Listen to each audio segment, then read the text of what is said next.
آپ کا شکریہ ادا کروں گا اور اس شکریہ کے ساتھ آپ سے درخواست کروں گا کہ برائے کرم آپ مائک اپنے آپ کو میں مائک دیتا ہوں، مائک سنبھال لیجیے. ڈاکٹر فاطمہ حسن.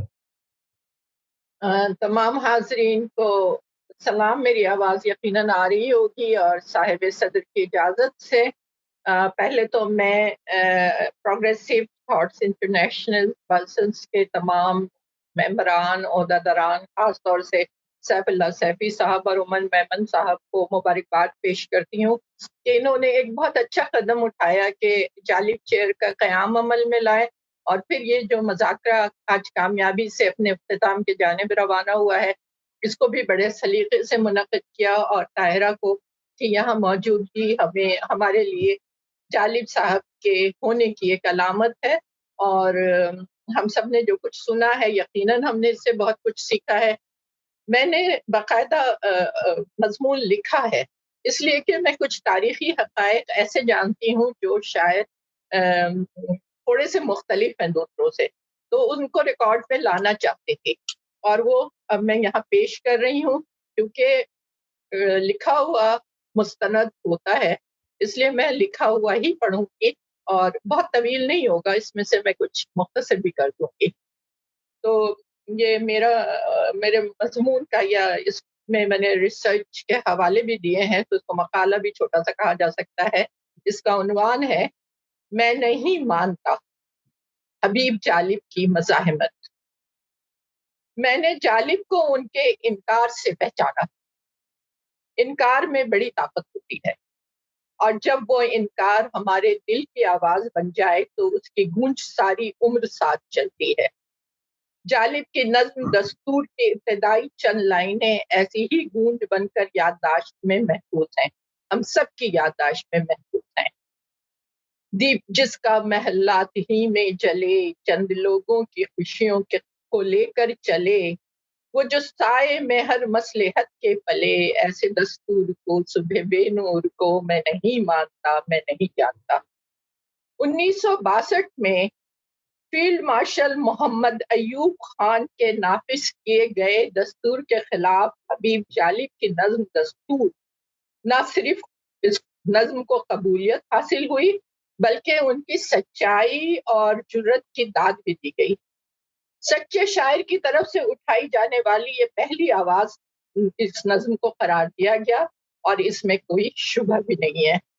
لیکن تاریخ کے صفحات پر یہ پہلی آواز نہیں تھی. ہاں، تاریخ کی تصدیق کرنے والی اور اس کو مستند اور معتبر آواز، اس کے لیے ایک مستند اور معتبر آواز کا درجہ اس آواز کو، اس نظم کو حاصل ہے. پہلی آواز تو اس وزیر قانون جسٹس محمد ابراہیم کی تھی جس کی موجودگی میں یہ دستور نافذ کرنے کی مذموم حرکت ہوئی، جنہوں نے بار بار اس دستور پہ تحریری اعتراضات اٹھائے اور نہ سنے جانے پر اپنا استعفیٰ پیش کر دیا. اس طرح اس نظم کی اہمیت اس لیے بھی ہے کہ یہ وطن عزیز کی تاریخ کے سیاہ باب پر پہلی مزاحمتی مہر ثبت کر گئی. بلا شبہ ادب اپنے عہد کی تاریخ کی گواہی ہوتا ہے. سچی گواہی کو وقت محفوظ رکھتا ہے، اس کی قدر و قیمت کا اندازہ آنے والی نسلوں پر واضح ہوتا چلا جاتا ہے. آج بھی وہ مقتدر ہستیاں موجود ہیں اور یہاں پہ بھی موجود ہیں جنہوں نے جالب کو اس دور میں دیکھا تھا جو یقیناً قابل مذمت دور تھا. انہیں جالب کی سچائی کو سمجھا بھی گیا، پہچانا بھی گیا، سنا بھی گیا. اسی دور کو حوالہ بنا کر سن 1962 کے دستور سے وابستہ تاریخی حقائق اس لیے بیان کر رہی ہوں کہ ایک مرتبہ پھر اس بات کا اعادہ ہو سکے کہ عوام پر مسلط کیے جانے والے آمرانہ دستور پر آواز اٹھا کر جالب نے کتنا بڑا فرض ادا کیا تھا. اس کے اعتراف میں ہی ہماری سرخی ہے. جب مجھے ایک مرتبہ مطالعہ پاکستان کے کلاس میں طلبہ کو یہ دستور پڑھانا پڑا تو اس کی مخالفت کرنے والے جسٹس محمد ابراہیم اور اس پر مزاحمت کرنے والے حبیب جالب کی عقیدت سے میرا دل معمور ہو گیا، اور میرے پاس طلبہ کو بتانے کے لیے اس سیاہ دستور کے علاوہ کچھ روشن حقائق بھی ہیں. ان دونوں کے مزاحمتی عمل نے اس دور میں ضمیر کے زندہ ہونے کا اطمینان بھی بخشا۔ میں یہاں چند جملے پیش کر رہی ہوں جو استعفیٰ کے خط میں جسٹس ابراہیم نے 11 اپریل 1962 کو فیلڈ مارشل محمد ایوب خان صدر پاکستان راولپنڈی کو مخاطب کر کے لکھے تھے۔ کوٹ: گزشتہ اکتوبر میں ہونے والی گورنروں کی کانفرنس میں جو آئینی تجاویز پر غور کرنے کے لیے تھی، مجھ پر یہ واضح ہو گیا کہ اگرچہ ہمارا مقصد ایک ہی تھا، تاہم حق رائے دہی، ریاستی ڈھانچے، مرکزی حکومت کے دائرہ کار و طرز حکومت، اختیارات کی تقسیم، مرکز اور صوبوں کے مابین تعلقات اور ریاست کے مختلف اداروں میں اقتدار و اختیارات کی تقسیم، بنیادی انسانی حقوق اور ان کے نفاذ وغیرہ سے متعلقہ معاملات میں میرے خیالات آپ کے خیالات سے مختلف ہیں، جن پر اتفاق رائے ممکن نہیں۔ اس لیے میں محسوس کرتا ہوں کہ میرے لیے ان حالات میں صرف ایک راستہ رہ جاتا ہے کہ میں اپنے آپ کو آپ کی کابینہ سے علیحدہ کر لوں، کیونکہ بحیثیت وزیر میرا عہدہ میرے ذاتی اصولوں سے متصادم ہے۔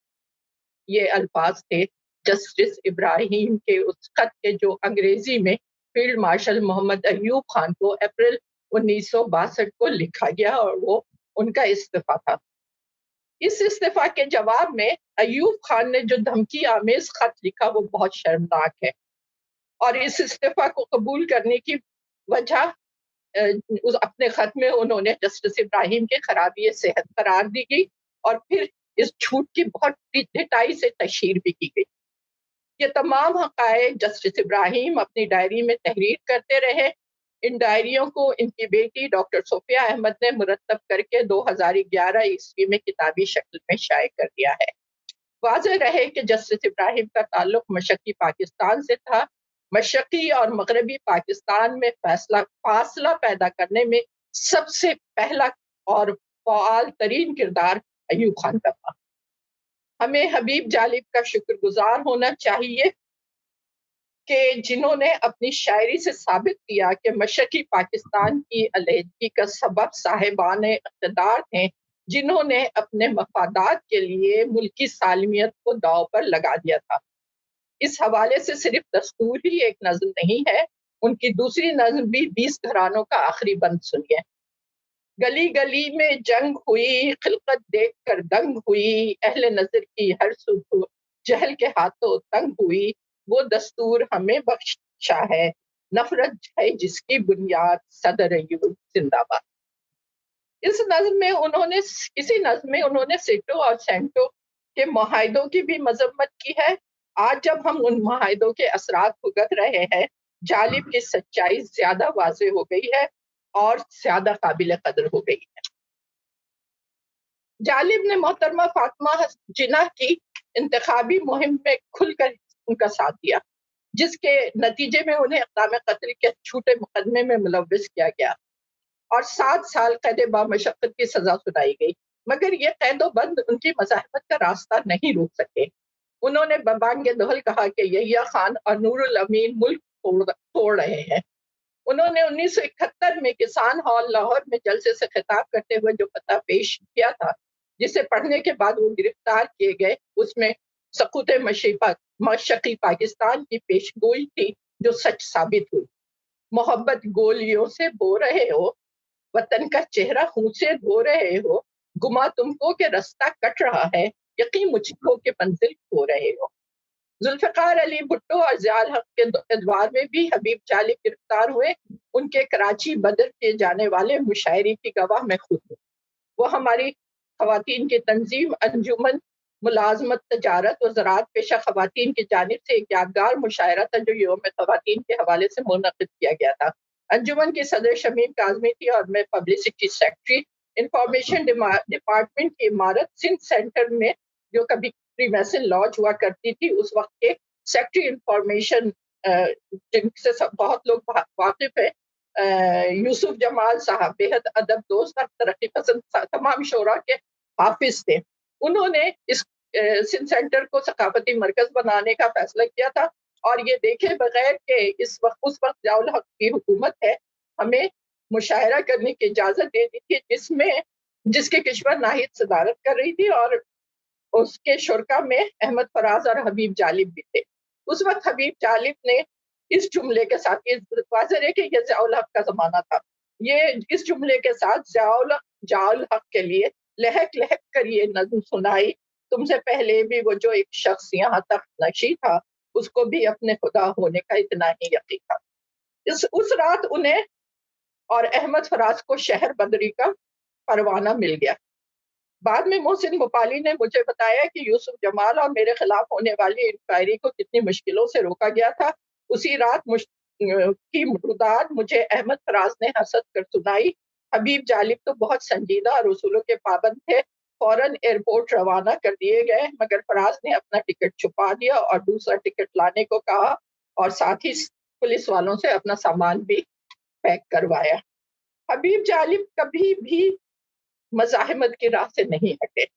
ہر اس جگہ جہاں ظلم اور ناانصافی ہوئی، انہوں نے نہ صرف آواز بلند کی بلکہ عملی طور پر بھی آگے بڑھ کر سچائی کا ساتھ دیا۔ یہاں مجھے یہ خیال آتا ہے کہ مزاحمتی ادب کے نام پر جو مثالیں پیش کی جاتی ہیں، اگر حبیب جالب کی شاعری کو کسوٹی بنایا جائے تو ان میں سے اکثر مخالفت اور مذمت تو کہی جا سکتی ہے وہ شاعری، لیکن مزاحمت نہیں۔ مخالفت اور مزاحمت میں ایک بڑا فرق طرز عمل ہے، جو اصول پرستی کا ہے اور کسی بھی قیمت پر سمجھوتا نہ کرنے سے ثابت ہوتا ہے۔ یہ آواز اور عمل ہم آہنگ نظر آتے ہیں تو مزاحمت پورے نظام کے خلاف بھی کرتے ہوئے محسوس کی جا سکتی ہے، اور ہر اس جگہ اس کی آواز سنی جا سکتی ہے جہاں ظلم ہو، جور ہو، ناانصافی ہو۔ حبیب جالب کی شاعری اس کی ایک قابل تقلید تو تعریف مثال ہے۔ وہ فاطمہ جناح ہو، حسن ناصر ہو، نیلو ہو، ہلاک ہونے والے مزدور ہوں، کوٹ لکھپت جیل کی قیدی ہو، حبیب جالب ہر ایک کے لیے آواز بلند کرتے ہیں۔ وہ اپنے دکھوں کا اظہار ماں کے جذبات کے حوالے سے بھی کرتے ہیں، اور صوفی شاعر شاہ عبداللطیف بھٹائی سے مخاطب ہو کر بھی۔ شاہ عبداللطیف بھٹائی سے ان کا تخاطب آج بھی ہمارے دل کی آواز ہے۔ اس کے 2-3 اشعار پڑھ کے میں اجازت لوں گی۔ پچھلے دنوں جو بلوانوں نے یہاں قیامت ڈھائی، اس پر کیا کیا دل رویا ہے پوچھنا شاہ بٹائی۔ جھوٹی خبریں گڑھنے والے، جھوٹے شعر سنانے والے، لوگوں صبر کے اپنے کیے کی جلد سزا ہے پانے والے۔ درد تو آنکھوں سے بہتا ہے اور چہرہ سب کچھ کہتا ہے، یہ مت لکھو وہ مت لکھو آئے بڑے سمجھانے والے۔ خود کاٹیں گے اپنی مشکل، خود پائیں گے اپنی منزل، راہزنوں سے بھی بدتر ہیں رہنما کہلانے والے۔ حبیب جالب کو یاد رکھنا اس لیے بھی ضروری ہے کہ ہماری نوجوان نسل اس راہ کو پہچانے جو سچائی اور اصول کی ہے۔ مزاحمت کا راستہ تو مشکل تو ہے، مگر روشنی اسی راہ پر ہے۔ حبیب جالب نے سچ کہا تھا، اور یہ ہماری بھی دعا ہونا چاہیے کہ سپر جو شہ کی بنے، آصفوں کے کام آئے، خدا بچائے رکھے ایسے علم و فن سے مجھے۔ شکریہ۔